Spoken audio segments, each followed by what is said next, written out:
Il-proposti tal-Partit Nazzjonalista li huma ntiżi biex jinħoloq ix-xogħol għal 5 snin li ġejjin ġabu reazzjoni pożittiva mill-unions ewlenin ta' pajjiżna, kif ġabet ukoll reazzjoni pożittiva l proposta tal-Partit Nazzjonalista illi fil-ħinijiet ta' billejl tiddaħħal tariffa orħos għal kontijiet tal-elettriku.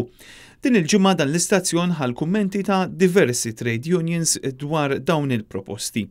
Paula Bela, president tal-GRTU, esprima ruħu sodisfatti li l-Partit Nazzjonalista adotta ħafna mill-idejati li tresqu minnhom stess u faħħar l-iskemi favur in-negozji żgħar illi mistennija ikomplu jissaħħu. Aħna kapaċi bħala negozji żgħar li jekk nkunu mejjunin b'daw l-iskemi nkomplu għaddejjem daw l-iskemi ix-xogħol ovvjament jiġi moħluq minn daw in-negozji żgħar. Is-Segretarju Ġenerali tal-UHM Josef Vella minnaħa tiegħu insista li l-pajjiż għandu jkompli jibni fuq is-suċċess tal-5 snin li għaddew fejn inħolqu aktar minn 20,000 post ta' xogħol. Huwa fil-fatt spjega kif l-istatistika turi illi nħolqu dawn l-impjiegi kollha. Jekk aħna nieħdu l-perjodu bejn il-2008 u il-2012 insibu li nħolqu 20,269. Kif ġejna għalihom dawn billi tot 3 fatturi. Għandek il-full-time job, il-part-time job only, ġifieri xi ħadd li jaħdem part-time biss, u il-part-time job li huwa second job. Ġifieri għandek full-time, jew għandek part-time u għandek part-time ieħor.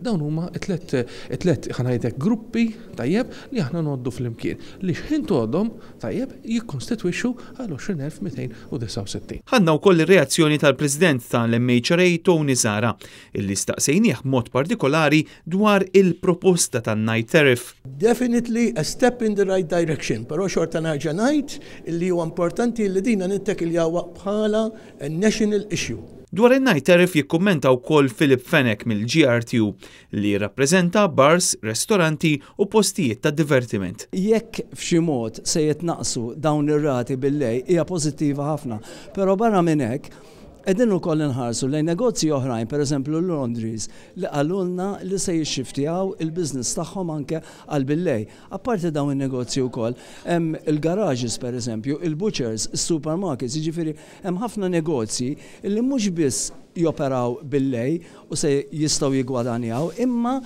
jistgħu jixxiftijaw in-negozji tagħhom biex iżidu il-valur miżjud u l-profitti tagħhom. Robert Cremona għal Net News.